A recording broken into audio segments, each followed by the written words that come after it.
Amber is going to introduce our speaker for this evening, and I'm sure we'll all enjoy it. Go Amber. Yeah. So thank you everybody for coming. Tyson Robb is here from the Delaware County Solid Waste Management Center. He's going to talk to us about all the innovative ways that Delaware County is managing its waste. It is being live streamed and recorded, so if you don't want to be in it, just go to either side of these poles and you'll be safe. All right, here you go. All right. Thank you. Thank you. Yeah. My name's Tyson Robb. I work with Delaware County Solid Waste. I've been there for maybe 7 years now. It's a unique system that we have down there in Walton. We service 8 transfer stations around the county and all the residents within the county. So it's really just the residents of Delaware County, though. If you're outside, you're out of luck. It's really for us, by us type operation. So I've got a little presentation here that just kind of covers, it's an overview of what we do, the materials that we accept, and how we manage waste. It's very, very basic. It doesn't go into a lot of detail. But if you have questions that are related to the topic of that I'm speaking of, feel free to jump in. We can have, it can be interactive. If you want to know if you can recycle a TV remote or something, maybe just hold that to the end. All right. So, like I said, my name's Tyson. I've been to a lot of schools. I've done a lot of studying and a lot of traveling. I've been to quite a few different places. But my family's from Delaware County. I am the 7th generation here, and this is my home. I live in Delhi and been staying in Hamden more so lately. So our goal for solid waste is to provide Delaware County residents with long-term, cost-competitive, environmentally responsible solid waste management. Then we take that seriously. Each one of those bullet points are our directive on every day. So.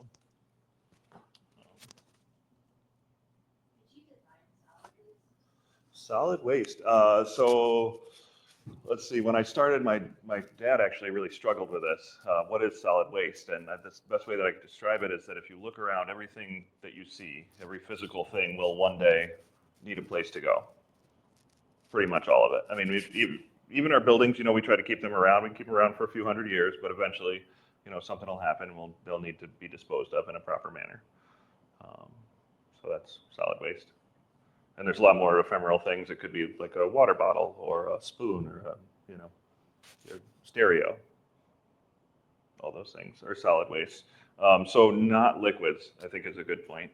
Typically, we don't handle liquids. We try not to. Wastewater treatment plants specialize in the liquid portion, the liquid fraction. But we do take residential quantities of oil and antifreeze. And then you'll see once a year we do a hazardous waste collection day.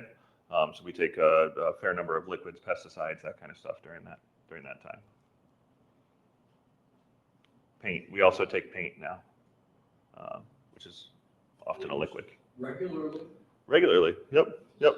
So typically, Thursdays is what they want to do right now. But if it comes in, we have a disposal mechanism through Paint Care. It's a product stewardship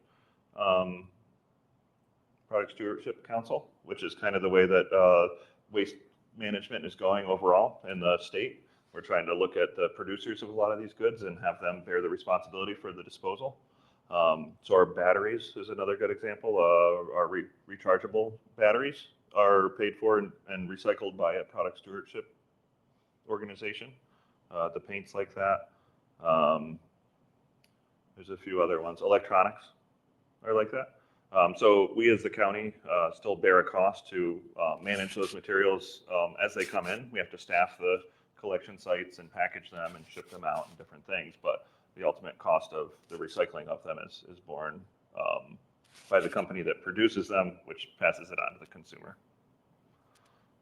Here in Delaware County, we've always charged the consumer since the early 90s anyway. So your solid waste management disposal costs are funded through your sales tax. 1% of the sales tax goes to the disposal of solid waste. So it allows us to function and allows us to kind of produce some pretty innovative techniques to manage waste. And I think it's a good system. it tracks with inflation, and the more people buy and consumerism, if people are buying a lot of stuff, we get more funding to handle it. When you ship things like electronics back to the manufacturer, do you know what the manufacturer does with those electronics? So everything's a little bit different, but they're all kind of similar. Electronics in particular, they shred them, and then they can separate them with just a density separation. Electronics are mostly plastics and metals, various metals. The metals are a lot heavier and definitely recoverable. There's a lot of gold in there.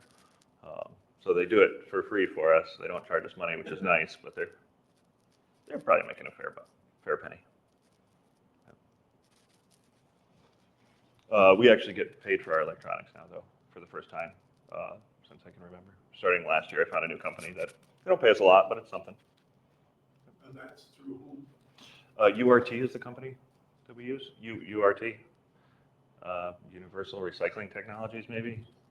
If you could email me and I can give you the. Say it again. Win-win. You get rid Oh. of them, they're down what they want. Yep. They'll come to the site. They'll pick it up. Our cost is like our staffing, our pallets and gaylords, like the boxes. So we still have a cost that's not quite 100% covered, but it's getting closer. We get a few bucks back.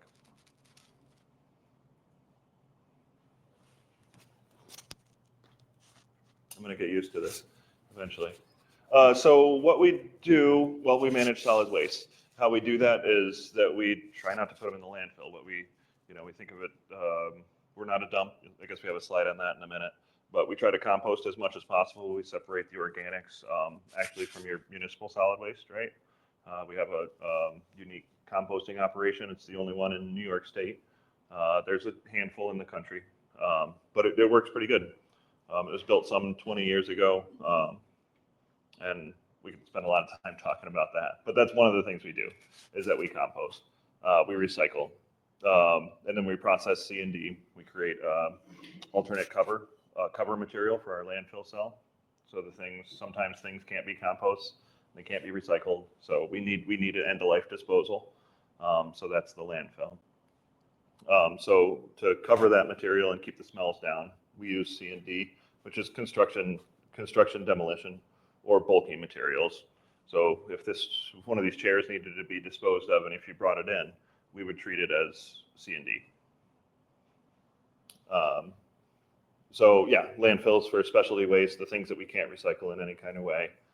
We have the transfer stations. We have eight transfer stations throughout the county. So we provide the boxes and the trucking for those transfer stations. And those are owned and operated by the towns. Out here on this end of the county, there's not many transfer stations. I guess you guys would be coming to Walton, right? And that's a choice of the town.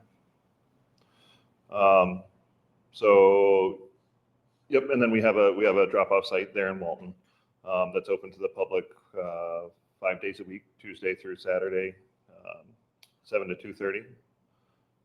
We service the local haulers. We get a lot of haulers come in, so you can put your recyclables out on the curb or in your garbage out on front of your street and in front of your house, and they'll pick it up. And then we do storm response if that does occur, and import, export as needed.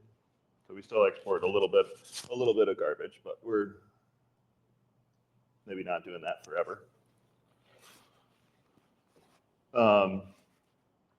So how we've done that for quite a while, some 50 plus years, 51 years, I guess. So we started back in 1974 with a solid waste management plan. Back in the 70s, the state came through and they said, okay, we have to do something different. So prior to that, everybody kind of had their own landfill or their own dump over the bank somewhere. Every town, every farm, there was a little over the bank. In the 70s, they said, okay, we have to stop doing that. Let's try to bring this all into one location. So the county came up with a plan and purchased a property down there in Walton, the old McGibbon farm.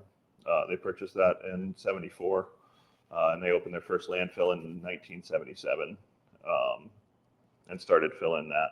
And to begin with, in 1977, the state, there weren't really a lot of regulations. They just kind of They wanted people to consolidate where things were being thrown so they could manage it better. Over time, the regulations have changed substantially. We're what you'd consider like a legacy landfill.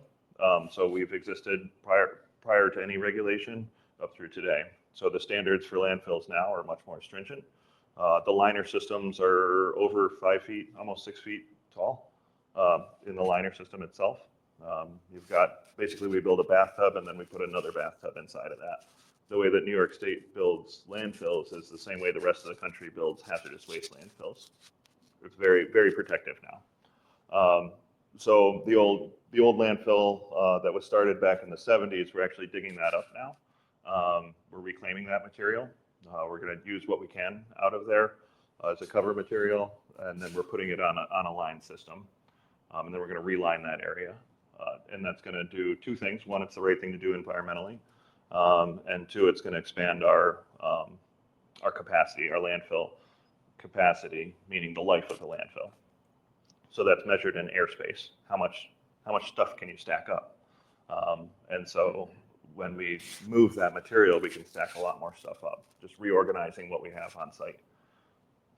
So that's happening right now. That's been in the works for 20 years, I think. So that's a big deal that we're just getting to it now. So anyway, we started landfilling in the 70s. And then the town transfer station started in the 80s. We started recycling in the early 90s. We're operated by pretty much just two laws. We have a recycling law that mandates that everyone recycles in the county. And then we have a law that dictates that we only accept materials generated within the county. And then there's that third law about the sales tax. So 1% of the sales tax would then come to fund the disposal of that material. So we started recycling in the 90s with the old MRF. And then we built a new one.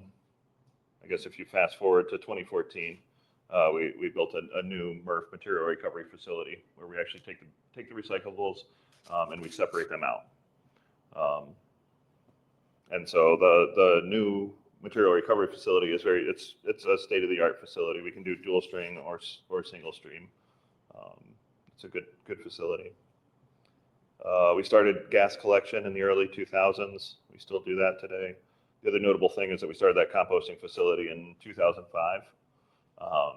So that extracts the organics from the MSW, municipal solid waste. So like your typical way to describe it is your kitchen and bathroom garbage. So it's not the garbage that you might have in your garage or things like that. It's just your kitchen and bathroom, which if you think about those materials, it's over 50%. It's like 70% was the last that I saw in our waste characterization, about 70% organics. If you think about all the chicken bones and paper plates and paper towels and all that stuff. So that was started 20 years ago now. And the cell 6 we built in 2006. They tried to generate electricity for the gas for a while. The gas that comes out of landfills is a greenhouse gas, right? Methane is the primary greenhouse gas everybody's concerned with these days. But when we started the organics recovery, we weren't putting any organics in the landfill, so that gas is just not produced. So we don't produce very much of it anymore. We still collect it and we burn it off, and it controls odors, and we destroy as much methane as we can, and we capture whatever is there, but we just don't have a lot anymore, which is a good thing. Like I said, we started the recycling center. The permit modification was a big deal in 2021. That was a big lift for us. That took us from, I think we were down to, maybe 10 years of capacity, and bumped us to now we have maybe 60 years of capacity in the landfill. So we're good. We should be good for another generation, as long as all things are equal. So that's good. That was a big lift. So we built, based on that expansion, we were able to build our next cell 4S. We finished that in 2022, put it into use at the end of last year, beginning of this year. So that cell 6 that we built in 2006 was 3.5 acres. It was next to another cell but we were able to stay in that 3.5 acres for 19 years, which is pretty good. Like our fill capacity is like half a yard per person per year, which is very, very low. We try to manage your waste very well and maximize the amount of time that we can stay on this site. So anyway, we're working on the compost facility is now 20 years old, and there's a lot to do there. We're kind of just replacing it piece by piece, from the building to the equipment to the electronics, everything has a certain lifespan. Seems like that's around 20 years. So it's been a challenge to keep that going, but we're keeping it going. We've seen the benefits from that, both in the amount of gas that's not produced by the landfill and by the air capacity that's saved. We're taking the carbon and storing it in physical form, so it's not released into the atmosphere. It's a good system. Yeah, we covered all that stuff. Oh yeah, so sometimes people refer to it as the dump. It's easy to say, going on a dump run, but sometimes our words create the reality, and so I feel like we need to express the fact that we don't run a dump down in Walton. What we run is a solid waste management center. So the materials that come in, we try to manage those in the best way possible. And oftentimes, if it's a good year, we're doing more recycling than we are dumping. We're trying to strive to have over a 50% recycling rate if we can. But a lot of that leans on the compost facility operating at peak operations. So dumps are expensive, and they create methane, and you just have to maintenance them forever. So we still have a landfill. We're still going to have to maintenance that forever. But if we can limit the amount, the size of it, limit the leachate, limit its footprint, that's the most responsible way financially to move forward as the county, because the county is, and you as a taxpayer are going to be responsible for this forever. So limiting that development is in the best interest, environmentally and dollars and cents wise. So what we do is that, well, we employ almost 30 people down in Walton. And so that's an economic generator by itself. And then we generate revenue. We sell recyclables and we sell compost to help make things cheaper for the taxpayer. If we didn't, we're actually the closest landfill to New York City, which is a little intimidating. It's a good thing that we don't take things in from out of county because we'd be done. We'd be flooded really quickly. So if you ever make it out of county and you try to dispose of something, or you take a look, I think just Oneana, is it $9 a bag or something like that? Anyway, it's expensive.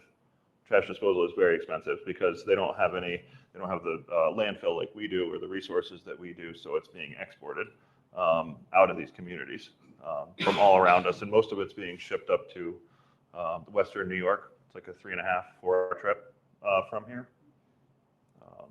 From New York City, the trash travels like 300 or 400 miles to the north and 300 or 400 miles to the south from New York City. And that's quite expensive. It's very expensive to do that kind of thing. Also, you don't have any control over it if you're in that situation. So people could raise the rates whenever they wanted to. For us, we've maintained, it costs the taxpayer around $50 a ton.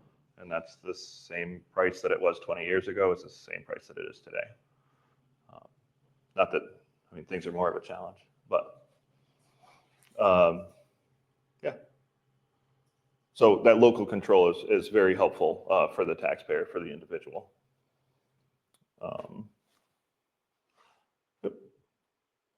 Yeah, true recycling rate of around 45% on a good year, and that varies depending on how compost is doing. Like I said, if you look at just conventional recyclables, so like your bottles and cans, paper and cardboard, that's only around 10%, and it's been that way for as far back as I could go with the records. It doesn't seem like it's gaining at all, which is a little unfortunate, but maybe there's less paper than there was, and paper is really heavy, so maybe we actually are gaining. It's just maybe the composition changed. I don't have a lot of time to dive into the data too much, but it's fun to look at sometimes. So these are disposal locations around the county. They're each owned and operated by the towns, serviced by the county. Like I said, a lot of them you have to have a permit for. Oh, in Delhi, we do take paper and cardboard in Delhi, just as a service to the village and the county, because we produce a lot of cardboard and paper. So we have boxes there just to encourage the recycling. Oh yeah, and then Walton is our main facility, main headquarters. I'm assuming you guys have all been there. Oh, these are a lot of pop-ups. Yeah. Okay, that's a fair number. But if you come in, there's a scale house. We try to track the weight of everything in and out. And then we take clean waste oil and antifreeze from residents. So that's like 5 gallons or less. We're not really built to take care of businesses. We're here for the residents. If you're in business, there's a cost of doing business. So you're gonna have to pay that cost. You know, if you're in construction, we're gonna charge you for your construction debris. That kind of stuff. We take electronics. We actually take oil filters. We crush them, get the oil out of them, and then take the metal goes to scrap metal. Batteries and cell phones. What's not on here is the paint receiving area is kind of right over here. We separate out the furniture, the bulk metal, container recycling, so like your bottles and cans and things, your food containers. The cardboard, commingled household garbage. So that's when I say MSW, that's what I mean. Your kitchen and bath material. That's the common household garbage. Small C&D, large C&D. We have a C&D cell right now where we recycle stuff. We used to take clean wood. We still take clean wood. It's just hard to get clean wood. If you look around, there's not really any clean wood. Everything has a varnish. Everything is painted, you know. So we still take clean wood down back, but we don't put it in front of people because it leads to issues. You get a lot of pressure treated and unclean wood in there. We take clothing and shoes, refrigerators, freon containing units, so like your ACs, that kind of stuff, regular paper. Oh, there's more. Clean film. We take those and bale that up and try to sell it or develop markets where we can. So that's our site down in Walton, and all the transfer stations kind of reflect similar structure. So if you have recycling at your house, you can have single stream, is what they call it, where you throw everything in one bin, and that's convenient, and our recycling center can sort that stuff out. None of our transfer stations move that direction though. What the single stream did was it really increased the recycling rates, but a lot of people tried to put everything in there. So it made our recycling really dirty. So I don't know if you heard a few years ago, it's actually when I first started, the national sword, China kind of stopped taking recyclables from the rest of the world because it was a lot of garbage. And so it made it quite a challenge to dispose of recyclables because there was all this other material in there. So the convenience factor led to kind of an abuse of the system, and the quality of the recycling went way down. So we never really experienced that because our transfer stations have this system where we rely on the individual to sort their material out so we can make a much cleaner product. So our paper doesn't have glass in it, you know, on the simplest level. It just makes a much higher value commodity. And we need that because we're so small. We service 50,000 people, maybe go through 150 tons a day. It seems like a lot, but in the waste world, we're tiny. We're just a small little blip.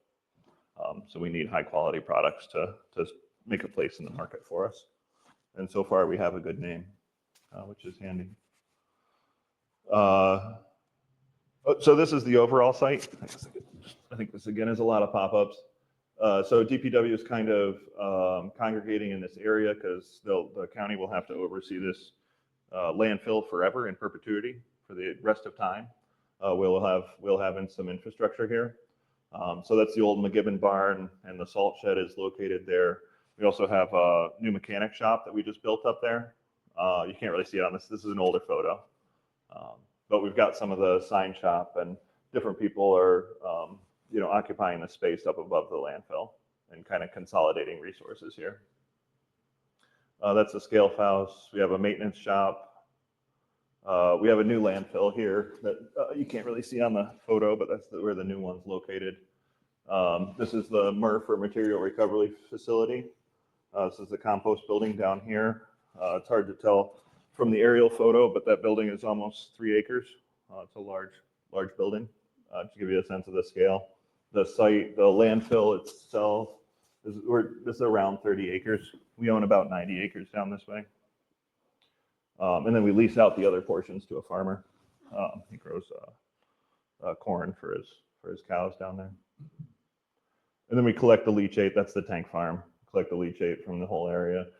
We do take some clean fill. Right now we're maxed out, so don't advertise that, I guess.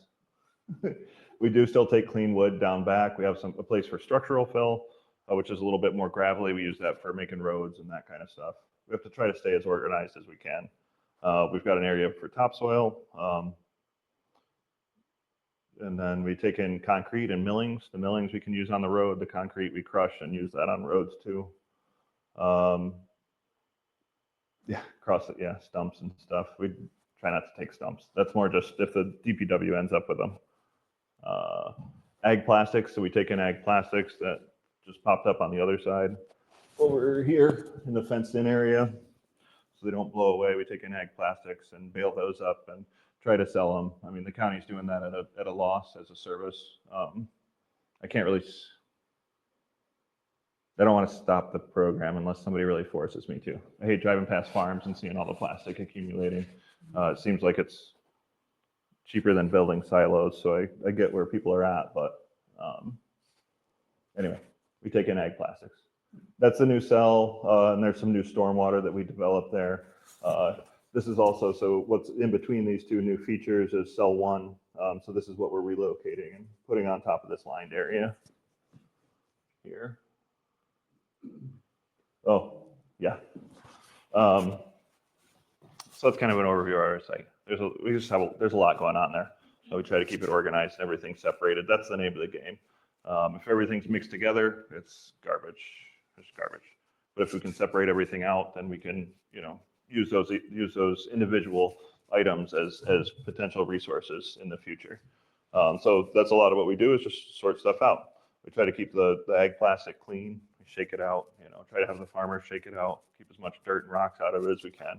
And then we do the same thing again. The wood, the clean wood, really would just be clean wood if we could find it. And there is some, for sure. And then these are different recycling grades that could be sorted out. Do you guys know what this recycling symbol, like why it's a triangle? Why is that? I read them a lot, and what I'm finding is, especially on milk containers sometimes, if you look on the back and they say, ask your facility if they'll accept it for recycling. And it turns out that not everything is paper, but mixed with plastic in the way they make it. How do we find out? Yeah, right. I guess you could give me a call. Okay. Just kidding. Ask Amber. That's how you do it. You got a great resource right here. So and the other thing that I've been seeing is that sometimes there'll be like a 4 that's like a 5. Anyway, I guess the point that I was trying to make is that it's a triangle, and I think that we lose focus on why that exists. Why is that symbol? Why does it have 3 points?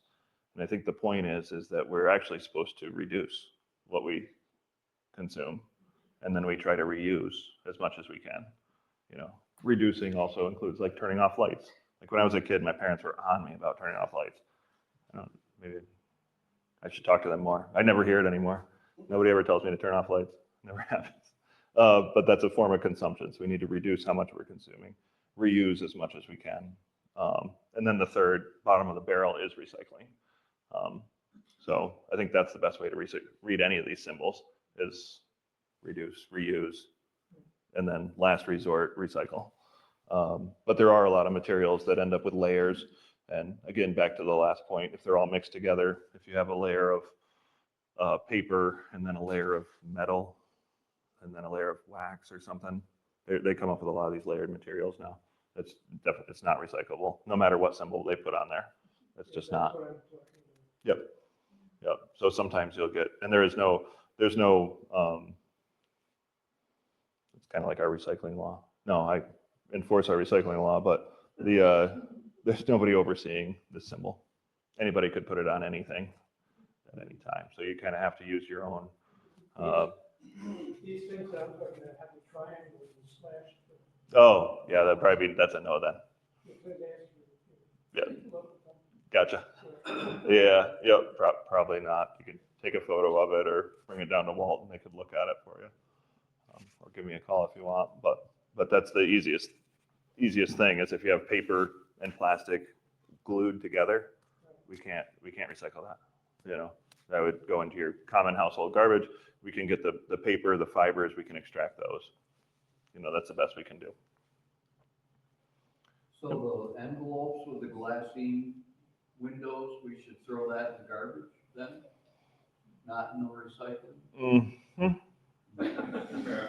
My fiber market wants me to say yes. Go put it in the garbage. But the fiber markets have evolved over time. The mills have gotten better at sorting things out. So if you think about your cardboard box, we ask that you break your cardboard box down. So that's a volume reduction. But nobody's really saying to take the tape off, right? Because the mills have figured out a way to collect that amount of plastic. The biggest issue for fiber is wax, actually. So like if you're trying to recycle your pizza box, this is like, I don't know, oddly like a large thing. Like a year ago, everybody was talking about pizza boxes for a lot. But basically you can recycle it, but we don't want your pizza. You know, eat your food. You know, take the food out of it. That's the biggest thing. You know, like that'd be great. Yeah. Yeah. Like that's more of a contaminant than the plastic. Like if you give me a half full peanut butter jar, I think it's heavy. It's really heavy, you know, versus the piece of plastic that's on an envelope. We have ways to extract that, or the mills do. And there used to be, anyway, things have changed over time. Like the glossy paper, we used to have to separate that out. Anyway, that gloss is now like a clay. So it actually greases the machines.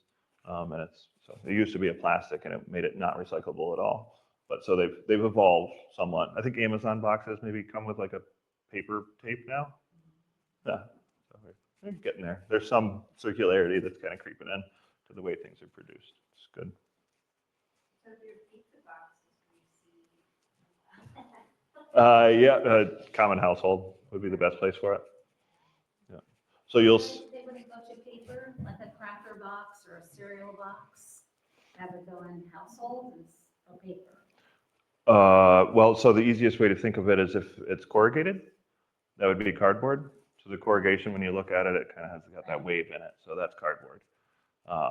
And then anything that doesn't have that kind of wave in it might be paper. You can really get into the weeds with a lot of this stuff because certain things like your beer boxes actually have plastic fibers in them, something called wet strength. It's built that way so you can put it in your cooler with your ice and then you can still pull it out without it falling apart. That wouldn't be possible without plastic, and that's not recyclable. But it looks exactly the same as your cracker box, right?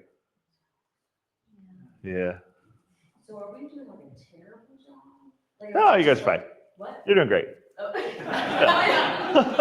question is like, is there a lot that like individual people, like, okay, for instance, when I heard that nothing was being recycled and sent to China, I was like, fuck this, I'm just sorry.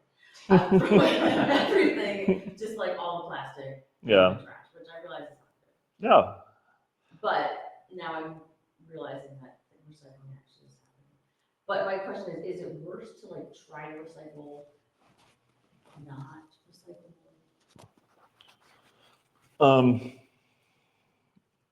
Yeah. So everywhere is always try to think globally.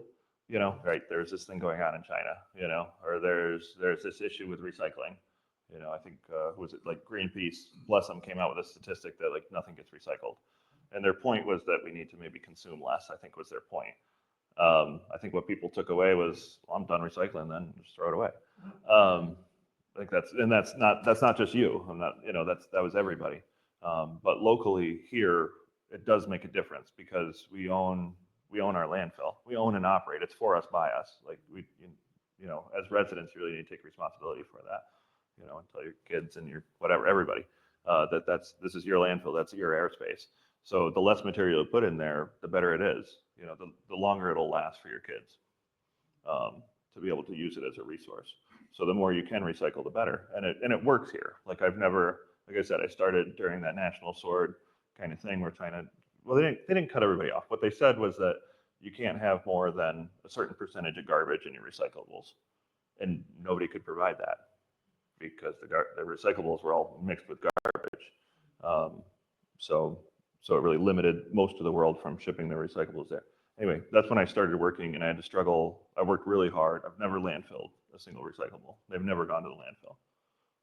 We always found a market for them. So these are the things. I think we have like 27 different streams that we separate out and try to market and try to find markets for and get paid for, with the goal of preserving airspace and making money. You know. So because I've heard that thing recently a couple times that really none of the plastic actually gets recycled. What is that based on when somebody's saying that? I think they're looking globally, and it could be. You really got to get into the details. How are these numbers created? Like how many bottles create other bottles? Very few. This is a nice vest. I like this vest. It's a Filson. It's a nice vest. It should last forever. But I think a good portion of it is made of bottles. So when you hear that, whatever, Greenpeace or whoever it is saying, none of this stuff really gets recycled, they mean it's not getting turned into what it was before? If that's what you're, right. Right. But it still gets reused. Yeah, and I know that, and there's been a lot of challenges to that over the years because of this large, media presence that nothing gets recycled. But people pay us, and they drive into the middle of nowhere, and they still pay us for this stuff. So there is a value there. So they are making something out of it. It's hard. Haven't been to every mill. I haven't followed every product, to its end of life. I know about the fiber one because I had to actually went to the mills up north and was like, please take our paper, because nobody was taking it anymore. What is the biggest moneymaker? HDPE, or metal. Metal's worth a lot. Like your cans and that kind of stuff, or your 5 centers. That's huge per weight. If we can get the 5 cents per can, that's worth a lot. But as far as your plastics go, it's the HDPE. It's your milk jugs. And our communities drink a lot of milk. We get a lot of milk. I don't see aluminum foil on there. They do. Yep. So the HDPE, I think, is number 2. So that's kind of your milk jugs. But we separate out in 2 different ways. We have the milk jugs, which are clear. So that's your natural HDPE, number 2. And then and then we have colored HDPE. So that would be more like your laundry detergent bottle. Is also a number. But we could spend all day getting into. In defense of your vest, my wife bought me a coat 16 years ago. Yeah. It's in excellent shape. I take care of it, but I was amazed to see it. She showed me how. Yeah. Well, and that's what polyester is, right? Oh, yeah. I think that's your bottles. That's where they go, and that's a lot of it turns into carpet too, or chairs. Different fabrics and that kind of stuff. Highly durable. Do you prefer the milk jugs or fresh? Oh, your hauler does, for sure. When it comes to us, it doesn't necessarily matter. So we, the MRF is cool. There's a video online, or you guys can, if you can organize a tour. I think I always say if you can get more than 8 people together or so, it's worth giving a tour, because hopefully those 8 people will go tell maybe 2 people a piece. Like the information could travel. If you could kind of see what we're doing, you kind of get the sense. Like your kitchen sink, if it's metal, is recyclable, but that shouldn't go in your recycle bin, because we have belts and we have different things that preclude it from going into the MRF, the material recovery facility. Yeah, so you can make it smaller if you want. But for us, it doesn't matter. We would pick it out, whether it's whole or crushed, and then we put it into a baler. And we make these bales. They're like 3 or 4 feet square by like 5 feet long. And they weigh various weights. So like film plastic, each one of those bales will weigh like a ton. They get heavy. How does one get rid of, say, a dead lawnmower? So you empty the oil out. It's important. Empty the gas and the oil out. You can bring that to clean sweep. And the lawnmower? They would be metal. Yeah. You will take that? Yep. Down in Walton. Yep. Scrap metal. Yeah. I mean, we've taken boats, and I mean, we try not to, but we try to service whatever the needs of people are. And if we can't take it, provide an option. You know, like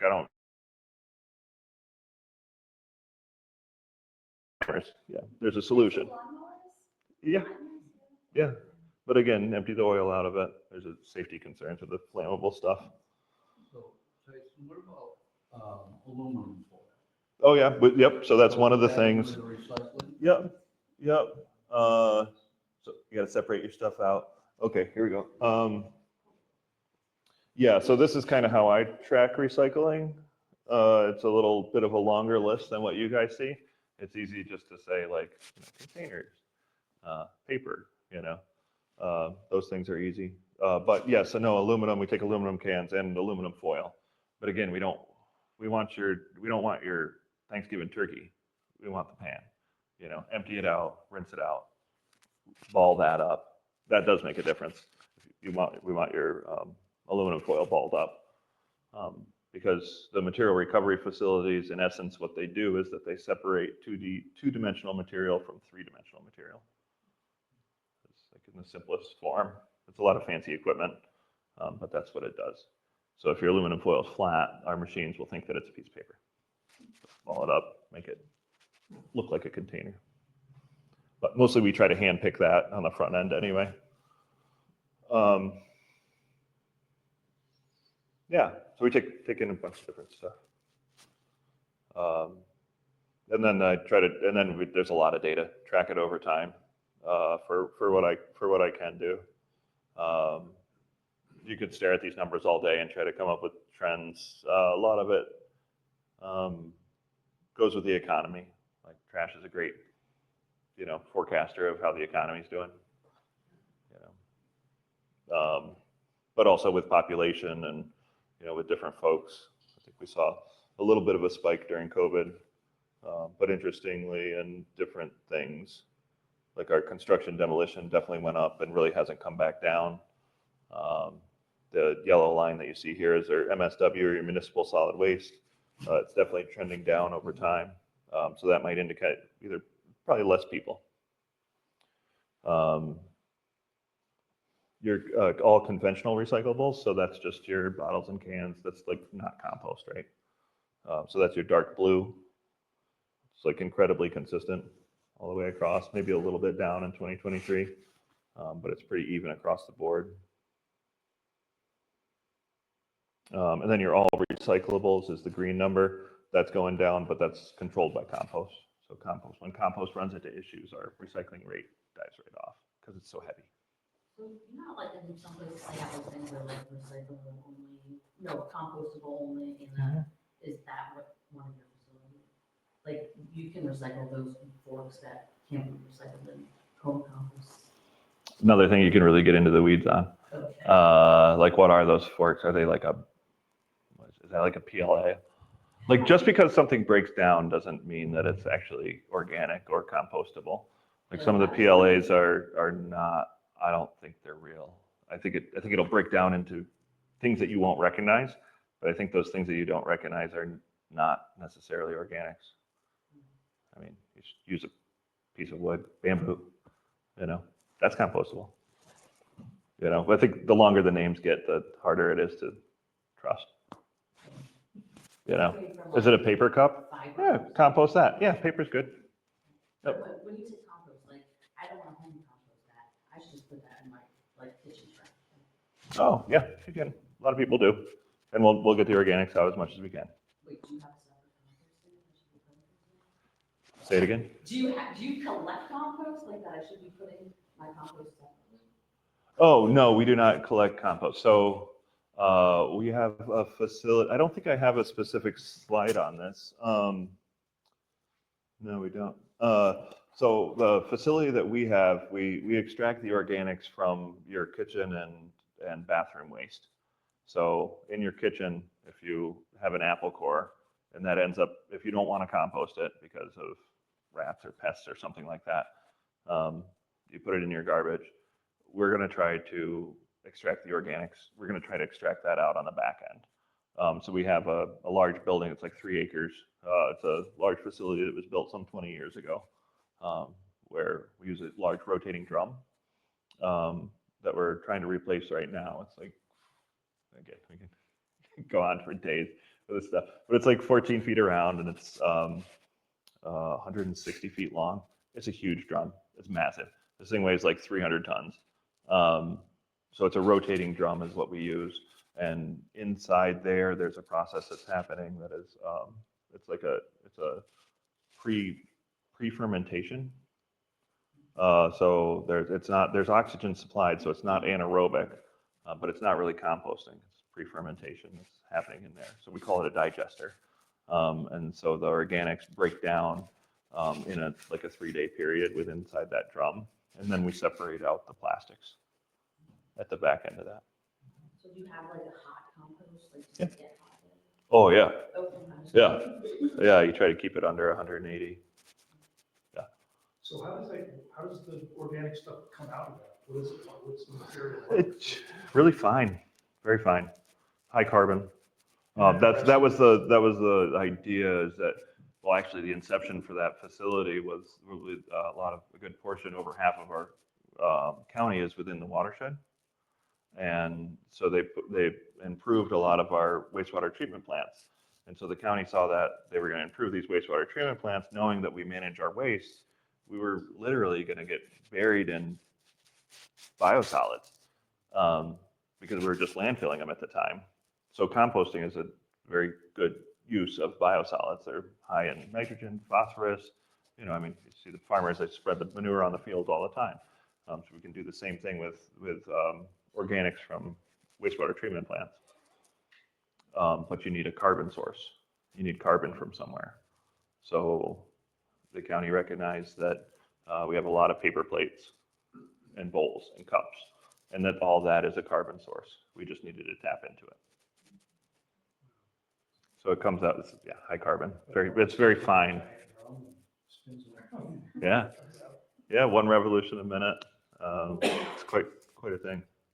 So the part, like if you go to, college or something and see just a large garbage bag and, the kids are throwing the water bottles in there, they're throwing paper plates, newspapers, everything into that garbage bag. Mm-hmm. Then it goes to the garbage. So when you get that garbage bag, you're putting it through that drum Mm-hmm. and it's taking out the plastics. So on the back end, we take out the plastics. Yep. So the idea is that the plastics stay whole. That was the idea. But people really should be recycling. Oh, yeah. It just seems like Yeah. I notice there's less recycling. Yeah. Wherever I go, there's just one garbage can where there used to be a garbage can and then a recyclable. Yeah. But I What's- just see less of that now. So I don't know. I just feel, there needs to be constant education. Yeah, it is. It's a full-time Especially job. for college kids. It's a full-time job. They throw their 5-cent cans in. Oh, geez. Yeah, I'm always going to my son's college, I'm taking them out, I'm like, this is 5 cents. Yeah. You can pay for your whole education with that. I don't get that. So really you're saying there's a recycling law? that In Delaware County, there is. that we're Yeah. really not following Yeah. that law. Yeah, so we try to keep it simple. Like I showed you these are all the things that I sell, all this bunch of stuff. And then if you go to the Walton and the facility, you have all these different places where you separate your stuff into. But at your house, it's just 2 bins, recycle, garbage. Simple. Or at the college, it could just be 2 bins, recycle, garbage. Why don't they sell clear plastic bags anymore? It's hard to find except in 55 gallons. Uh, I get that. yeah, They're I like- don't know. Yeah, I mean, but even the facility says that Probably- the waste should be in clear plastic. yeah. But can you just bring a tub and not even use the plastic? Oh, bag? yeah, for your And recycling? Just have your regular garbage and just dump it? Yeah, you could do that. Yep. I mean, well. You might want to rinse it out every once in a while. Right, Yeah. yeah. But that's what I do with my Instead of buying the plastic bag. Yeah. Just using like a tote. Yeah, or a 5-gallon bucket or a paper bag. Right. If you have a paper, I don't know, I guess you'd have to consume a paper bag then, but, Yeah. but we could get the carbon back out of that. I know, yeah, that's been a challenge. So we do the clear plastic bags, and really like white's okay too. We're just trying to make sure that we're not getting construction debris. Like large black plastic bags are really easy to hide things in. So, basically nobody, I mean, very rarely somebody uses a black bag in their kitchen. Usually those are white or blue sometimes. You see different stuff, but white is pretty common. So that's what we're looking for. It's just to make sure that there's only household kitchen and bathroom garbage going into the compost facility. It's a pre-sort. So it's hard for me to say, to take that down because it's so well known at this point. Recycling and rules are all, like, they're generational. Like when was the last time you learned about recycling, right? It was maybe in school? Or how did you learn about recycling? Your parents told you? Oh, yeah, we went to a recycle place where we went to take all your stuff and put it in all the different bins. Yeah. Like when it wasn't Yeah.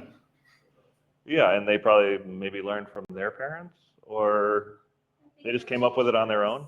Enforcing it, schools doing it, Mhm. having schools. But if the college isn't doing it, then that's Well, not that's a, the thing is, why aren't they? That's what Yeah. I don't get, is because are they just lazy? They don't want to do it? And to keep, to really educate that generation. yeah. So we just got, you want a job? No, but I find this very fascinating, so I just. Yeah. Well, I just got approval to hire another person to help out with a lot of that outreach and education. Myself and Amber, we're only 2 people. We can only do so much. So we're right now advertising for another person to help out with some of that hopefully can go after the big fish. So the college is a really good example of a good place to go after, because I think they're mandated. There's a law. You're supposed to, and they should want to if they think it through. But maybe they've gotten some bad news somewhere. I think you said, how do people learn? I think a lot of, by example of others, observing, Mm-hmm. that's the right thing to do. Yeah. And I don't think a lot of people went online, looked at a book, but it's just that way. So hard. So Facebook helps. Amber's really good with the infographics and the pictures and that kind of stuff. But without that, I just have a lot of lists. There's long lists of what goes where, and nobody's reading that. Nobody will. I think we're back to the like kind of caveman culture, like pictographs. You can draw a picture of it. Yeah, or the X thing, and that's how we communicate now. Yeah. There's some perception of zero sort, people thinking that they can just throw everything in one bag. Oh yeah, we're not going through your garbage. No, we do not go through your garbage. We sort a lot of things, but we. Misunderstanding. Yeah. When people say zero sort. Yeah. Right. Well, and then some of the private companies, I think they say things like different things that can be misleading. Yep. So you have to have at least two bags. You have the recyclables, and then you have your garbage, or a lot more if you want to be helpful. Yeah. What if your recyclables get wet and then draining? So the plastics and that kind of stuff, it's okay. Doesn't matter. The papers are definitely worth nothing then. Yeah. Not a lot. You have wood stove? Yeah. We don't have an incinerator, but we can compost them after that, Yeah. So most of our trash stays like moving. Oh yeah. Because I feel like coming from I came from Philly, and I was always like, our trash probably gets shipped to China and just Yeah. So I mean, we are winning at trash. Delaware County is far and beyond like a model in the state, in the Northeast. in the country as for how we manage the waste. Yep. But we need buy-in from the people. We need you guys to believe that and recycle. And we need the college to do that, and the high school to do that, and the theater to do that, and the gas station to do that. We need everybody to kind of believe in it, believe that it's real, and because it is. I think I pull in it's over $1 million every year in recycling. Usually, Does that. We have actually 3 bins, because one is, I like the 5 cent ones. We turn them in. yeah. Well, if I don't catch them, because I don't catch every one, if I don't catch them, that 5 cents just goes to the general fund. It doesn't even go for recycling anymore. So might as well try to keep that money local, you know. I don't think I got a heck of a lot left. I just wanted to touch base on the clean sweep. We do a hazardous waste collection day, so that's for all the things that aren't common. So that would be your old gas is really common to come in, pesticides, mercury thermostats, kind of oddball things like that. How many, once a year? Yeah, it's real handy once a year in the fall time, but. Described it as the Woodstock of trash in the article. Oh, really? Oh, yeah, I think it was like a report or something, where like the air was festive. It's a rock and roll kind of day. They're not lying. It's we'll go through maybe about 400 people in the morning there. It's a lot, and that's why I only do it once a year. It's a big push. I only have so much energy. I can't do that repeatedly. There's no way. So save that stuff up, put it, keep a bin, and talk to your neighbors. You could bring something from your neighbors. So you just take, one registration if you need to. And if you're out of town, talk to them and see if they could bring something down for you. So I think as far as the presentation goes, that's about it. Yeah. If you're trying to start a facility like this nowadays, with the Department of Environmental Affairs let you locate it next to a river? They wouldn't actually let you locate it, from my understanding. There's no greenfield development anymore. There are no new landfills. So the way that we're surviving is because we might be considered like a brownfield. So like there's a landfill that already exists. So that we exist, we can exist. And that's kind of why I've thrown my 2 cents behind this operation, is because if we shut down the landfill today next to the river, if we shut down today, you know what's going to be there? A landfill.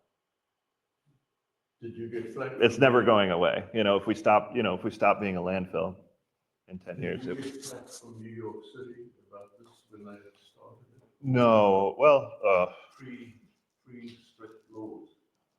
73. we have a good relationship.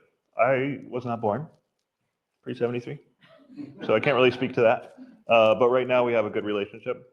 They frequent our site.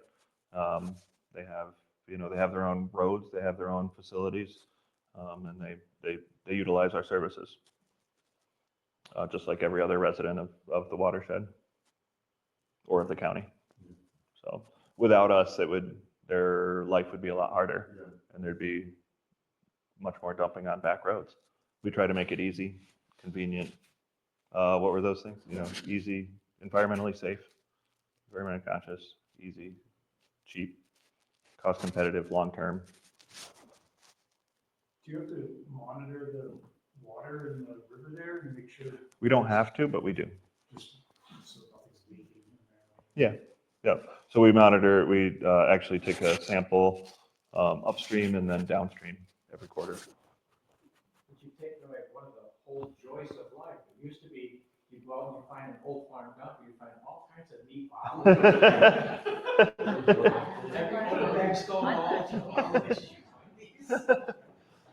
Oh, they're still out there. They're still there. Yep. In fact, I'm amazed, I'm a fence company, so I'm on farms all over the place. I am amazed at how much old iron is sitting there. The farmers haven't figured out somehow to get Tonyana. Yeah. There's money sitting there. We used to run around when the scrap price went high. We called it the beautification committee. We'd go knock on doors, what do you got? Yeah, sorry, you got that old culvert. Can we help you with that? What are you doing with that car? Yeah. Yeah, clean the place up. What do they do with the play structures? Like the little text plastic, when I grew up, we had a metal swing set Mm-hmm. and it was recycled. Yeah. You had maybe the plastic seat, but now everything's plastic. Mm-hmm. So when they come in, do they get recycled? It just seems like, there's Yeah, they could. front yards. They could. I mean, that's an play interesting structures. thought about it. I mean, I guess you guys are thinking a long time ago, and I do give it some thought too, that back then garbage or waste was much different, right? So people would throw a glass bottle. Well, you go there today and that glass bottle's still there.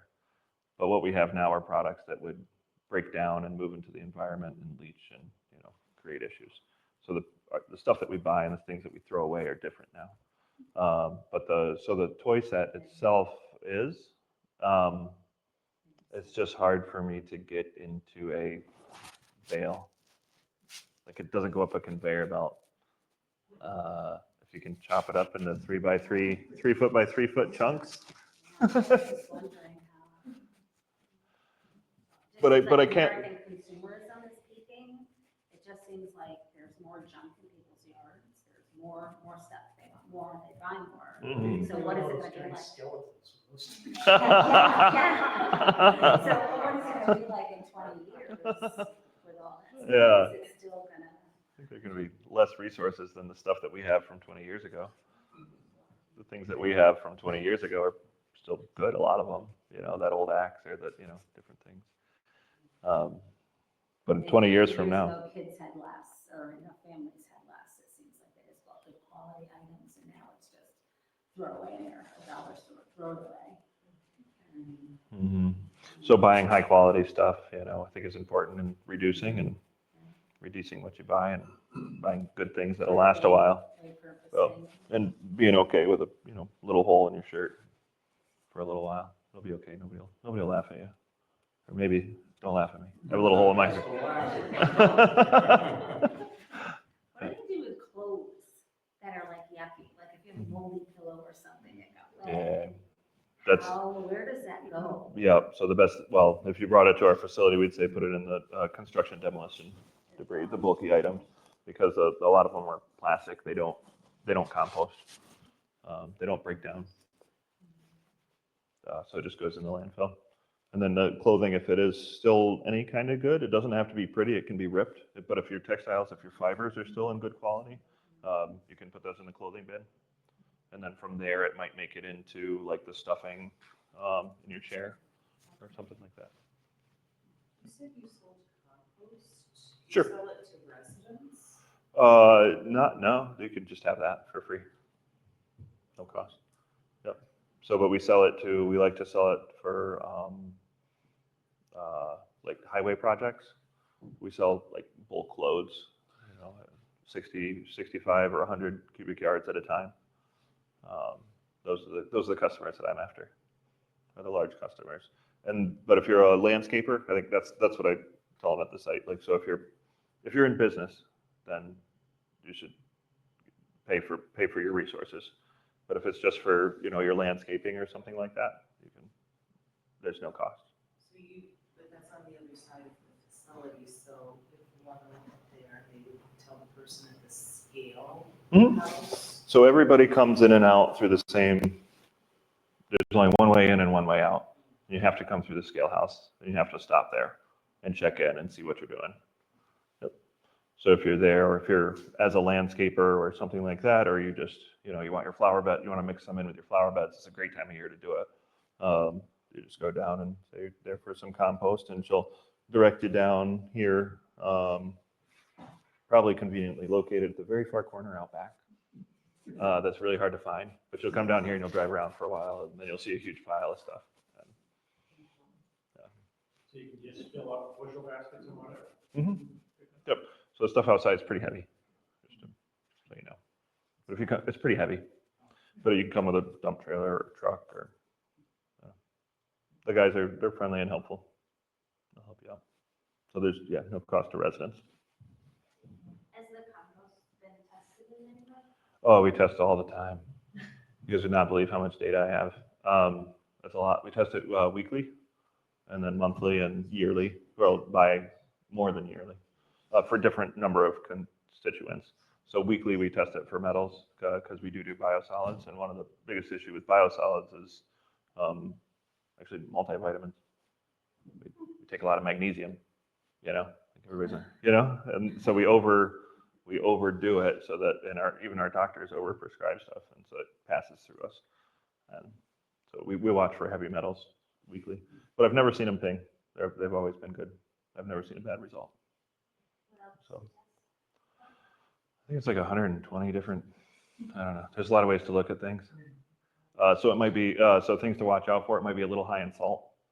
The salt content might be a little bit high, but as soon as it rains, it's fine. Like if you're trying to grow cactuses, you might not want to use it. You know? Right? But like in a humid climate regime where it rains, it's not a problem. The salts will leach through it. Yeah, I can share those if you're curious. Yeah, just give a call.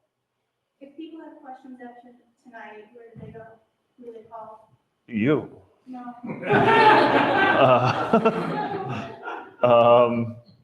Yeah, I don't have that information on there. You can call the, yeah, call down to the facility. I didn't bring any handouts. I've got handouts. So if you come down to Walton, ask them for a handout. I think it's like 11 pages or something. Like you get into the list thing, but it gives you a lot of information on there. And then there's our contact information is on there. Or you can look us up online. Yep. Is that on your website? Yep. Yep. Yeah, so it's in the fall. You have to register. So please register. Usually open up registration in July. But we just helps with the flow of traffic and the number of people. So I think on that note, we're good. We'll wrap up. So if you have any questions,